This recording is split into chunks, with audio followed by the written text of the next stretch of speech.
दोस्तों, आप सभी का स्वागत है मेरे यूट्यूब चैनल पर। आज की कहानी है सिंड्रेला को मिली जादुई फ्रॉक। फूल नगर में एक सिंड्रेला नाम की लड़की रहती थी। सिंड्रेला के माता पिता की मृत्यु उसके बचपन में ही हो गई थी, जिसके बाद सिंड्रेला अपनी नानी के साथ रहने लगी। सिंड्रेला की नानी के पास इतने पैसे नहीं थे कि वो उसे अच्छे कपड़े और खिलौने लाकर दे सके। सिंड्रेला को हमेशा से ही एक लाल फ्रॉक खरीदने का सपना था, लेकिन उसकी नानी बस इतना ही कमा पाती थी जिससे उन्हें रोज का भोजन मिल जाया करे। ये सब देखकर सिंड्रेला कभी अपनी नानी को इस बात के लिए परेशान नहीं करती थी। एक दिन सिंड्रेला ने रात के खाने के समय अपनी नानी से बोला कि वो अपने छोटी उम्र के बच्चों को ट्यूशन पढ़ाना चाहती है, जिससे घर में मैं भी आपकी मदद कर सकूं। सिंड्रेला की बात सुनकर उसकी नानी बात मान गई। अगले दिन से ही सिंड्रेला ने छोटे छोटे बच्चों को पढ़ाना शुरू कर दिया। धीरे धीरे करके सिंड्रेला के पास और बच्चे आने लगे, जिससे सिंड्रेला अच्छे पैसे कमाने लगी और अपनी नानी की और अच्छे से मदद करने लगी। ये सब देख सिंड्रेला की नानी ने बोला, अब जब हम दोनों साथ मिलकर घर चला रहे हैं तो क्यों ना क्रिसमस के लिए तुम्हारे पसंद की एक अच्छी सी ड्रेस लेकर आई जाए। ये सुन सिंड्रेला बहुत ही खुश हुई और उसने नानी के साथ जाने के लिए हाँ कह दिया। उसी रात पास में लगे एक मेले में दोनों सिंड्रेला के लिए एक ड्रेस खरीदने गए। पूरा मेला देखने के बाद सिंड्रेला को कोई भी ड्रेस पसंद नहीं आई। फिर अचानक से उसकी नज़र दूर बैठे एक बुजुर्ग पर पड़ी। उस बुजुर्ग के पास लाल रंग की एक फ्रॉक थी, जिससे देख सिंड्रेला उस तरफ दौड़ी और वहाँ जाकर अपनी नानी से ड्रेस की मांग करने लगी। इतनी साधारण फ्रॉक को देखकर उसकी नानी ने सिंड्रेला को वो फ्रॉक खरीदने के लिए मना कर दिया, लेकिन सिंड्रेला नहीं मानी। जिस पर नानी ने दुकान वाले से फ्रॉक का दाम पूछा। दुकानदार ने बताया मात्र 150 रुपये, और इसके साथ ये जूतियाँ भी मुफ्त हैं। इतनी सस्ती फ्रॉक की बात सुनकर उसकी नानी ने दुकानदार से इसकी इतनी सस्ती होने का कारण पूछा। दुकानदार, क्योंकि मेरे पास बस एक यही फ्रॉक बची है, सोचा इसे जल्दी से बेचकर मैं घर की ओर निकल जाऊं। नानी ने सिंड्रेला के लिए वो लाल फ्रॉक ले लिया और घर वापस आ गई। कुछ दिनों बाद क्रिसमस का त्यौहार आया। पूरा शहर रोशनी से जगमगा रहा था। सिंड्रेला खुशी खुशी अपनी वो लाल फ्रॉक भी पहन ली। लाल फ्रॉक में सिंड्रेला इतनी सुंदर लग रही थी कि जो उसे देखे बस देखता ही रह जाए।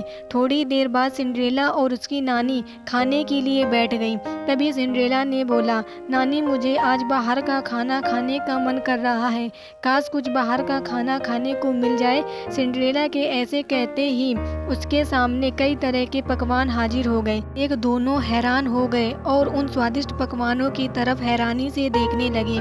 दोनों को कुछ समझ नहीं आया कि ये हुआ कैसे। इसे क्रिसमस पर जीसस का जादू समझकर दोनों शांत हो गए, लेकिन इस जादू का सिलसिला बंद नहीं हुआ। उस रात सिंड्रेला ने जो जो मांगा उसे वो सब मिलने लगा। दोनों को ही समझ नहीं आया कि ये सब उनके साथ क्या हो रहा है। अगली सुबह जब सिंड्रेला अपने पुराने कपड़ों में आई तो सारा जादू खत्म हो गया। कई दिनों तक दोनों काफ़ी कशमकश में रहे कि क्रिसमस वाले दिन उनके साथ वो सब कैसे हुआ। एक दिन सिंड्रेला और नानी को पास में किसी समारोह में जाने का निमंत्रण मिला और एक बार फिर सिंड्रेला ने अपनी वो लाल फ्रॉक पहन ली। रात को समारोह खत्म होने के बाद दोनों वापस आ रहे थे कि तभी उन्हें कुछ डाकुओं ने घेर लिया। डाकुओं के सरदार ने कहा, जितना भी पैसा है तुम्हारे पास हमें दे दो, वरना हम तुम्हें मार देंगे।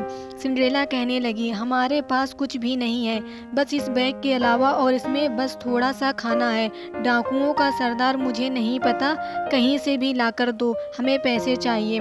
सिंड्रेला मन में बोलने लगी, काश हमारे पास पैसे होते, पर हमारे पास नहीं है। सिंड्रेला के इतना कहते ही उसके हाथों में ढेर सारे पैसे आ गए। ये देख सारे हैरान हो गए। डाकुओं का सरदार वो पैसे छीन लेता है और कहता है, तो तुम्हें जादू भी आता है, अब जल्दी से हमें ढेर सारे हीरे मोती दो, वरना हम तुम्हारी नानी को जिंदा नहीं छोड़ेंगे।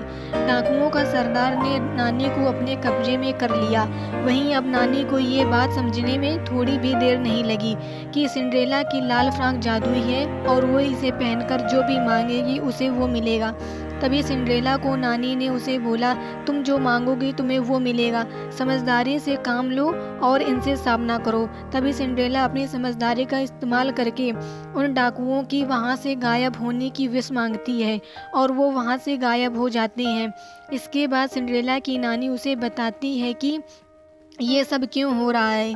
तभी वहाँ वो दुकानदार आता है और उसे देखकर दोनों हैरान हो जाते हैं, क्योंकि वो दुकानदार सिंड्रेला के पिता का रूप ले लेता है।